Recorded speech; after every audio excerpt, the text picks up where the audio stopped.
আজ আমার নিবেদন কবি চন্দননাথের লেখা কবিতা স্বাধীনতা তুমি কার।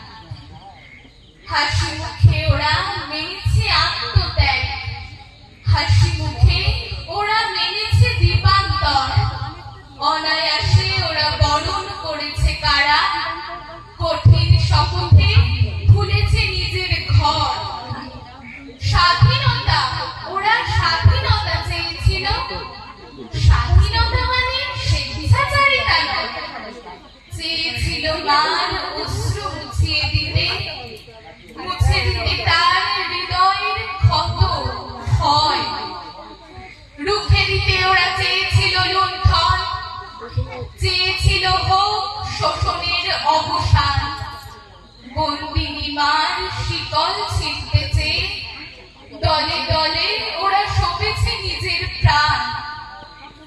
এসব আমরা কে আর জানি না বলো, কিন্তু বলো তো তাকিয়ে চতুর্দিকে আমরা কজন বুঝতে পেরেছি আজ স্বাধীনতা এই কথার মর্মটিকে? তাহলে কি করে লুণ্ঠন আজ জারি?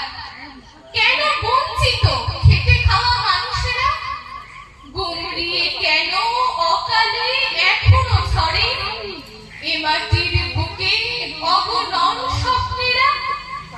ভিজে কেন যায় প্রিয় স্বদেশের মাটি?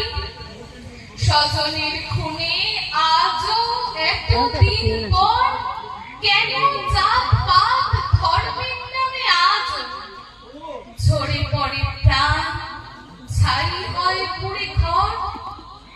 এই স্বাধীনতা চেয়েছিল নাকি ওরা? এরই জন্য জীবন করেছে পণ, এরই জন্য ঘরের বাঁধন ছিঁড়ে লড়েছিল ওরা ওইভাবে আমরণ। স্বদেশ কিন্তু পতাকা ওড়ানো নয়, নয় যে কেবলই ভোট হওয়া উৎসবে। যেদিন এসেছে কান্না রক্ত ঘামে, ভোট দিয়ে তাকে বরণ করব কবে? শত শহীদের স্বপ্ন কি ছিল ফুলে? এভাবেই যদি সয়ে যাই অনাচার, দেশমা আমার টুকরে উঠবে না তো? স্বাধীনতা, ওগো স্বাধীনতা তুমি কার? নমস্কার।